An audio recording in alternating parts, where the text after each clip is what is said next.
Welcome to my tutelage. My name is Madeleine. Today I thought we'd do something a little bit different. I've spoken before about Commonplace books, especially on my blog, and how they help me keep track of my reading. So today I thought I'd invite you to Commonplace with me. This is my writing desk. Sometimes it would have a computer on it. At other times I do my Commonplace book work here. As you can see off to the side, there's toys all around. We have a small house, so it's nice to have a little desk that folds up when not in use. If Commonplace books are new to you, basically they are journals where you write down other people's words or your own observations about everyday things. The American Dictionary of the English Language from 1828 described a commonplace as a book in which are registered such facts, opinions, or observations as are deemed worthy of notice or remembrance, so disposed that any one may be easily found. So when you read or when you listen to a speech or a sermon, or when you are in conversation and hear something that stands out to you, or anything that you want to remember and be able to find quickly rather than have to dig through a book saying, I know that quote was in there somewhere, or rather than rely on the unreliability of Google, you can record these quotes for yourself. This is my Commonplace book. That sticky note on the front is so that I can keep track of quotes from books that I've read. I don't have my Commonplace book open when I'm reading normally, so this way I can both read for enjoyment and then go back and look for the quotes that stood out to me the first time through. The book that I'm reading right now is Walking on Water by Madeleine L'Engle. Excellent. So I actually finished this way back in July, but I am just now getting around to writing down some of her best quotes from it. It's a book about creativity, art, Christianity, and how Madeleine L'Engle, who wrote A Wrinkle in Time, sees those as intersecting.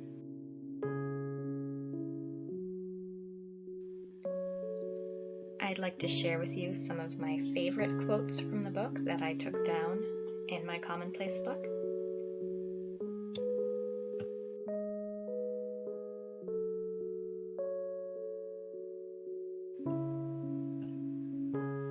We think because we have words, not the other way around. The more words we have, the better able we are to think conceptually.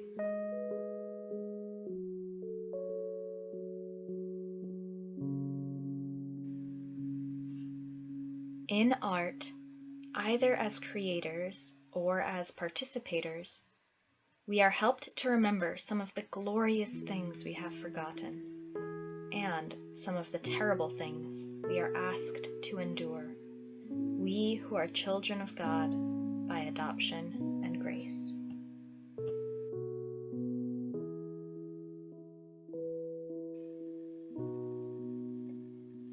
The artist, if he is not to forget how to listen, must retain the vision which includes angels and dragons and unicorns and all the lovely creatures which our world would put in a box marked children only.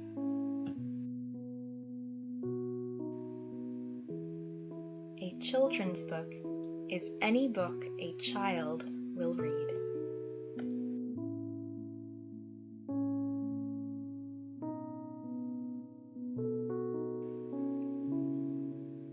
Only the most mature of us are able to be childlike. And to be able to be childlike involves memory. We must never forget any part of ourselves. As of this writing, I am 61 years old in chronology, but I am not an isolated chronological numeric statistic. I am 61, and I am also 4, and 12 and 15 and 23 and 31 and 45 and if we lose any part of ourselves, we are thereby diminished. If I cannot be 13 and 61 simultaneously, part of me has been taken away.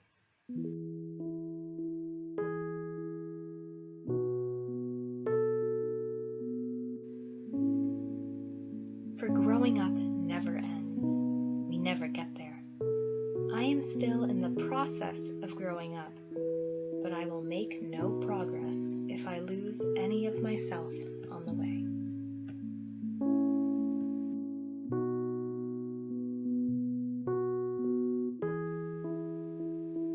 When we lose waking up in the morning, as though each day was going to be full of adventure, joys, and dangers, and wake up instead to the alarm clock, as most of us must, and how lovely those rare nights when we look at the clock and don't have to set the alarm, and the daily grind and mutter about TGIF, we lose the newborn quality of belief which is so lovely in the child. It may be less lovely in the artist. It can occasionally be infuriating, but without it, there is no impulse to rush to the canvas to set down that extraordinary smile, to catch the melody and the intricacies of a fugue, to reach out to life and then see Hamlet pull back and wonder why.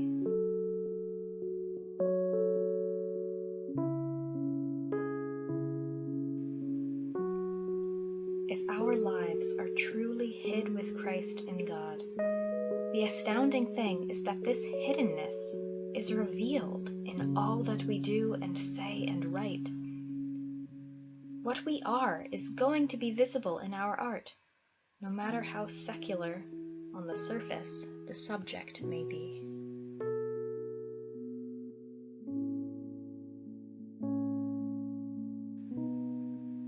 The important thing is to recognize that our gift, no matter what the size, is indeed something given us, for which we can take no credit, but which we may humbly serve, and in serving, learn more wholeness, be offered wondrous newness.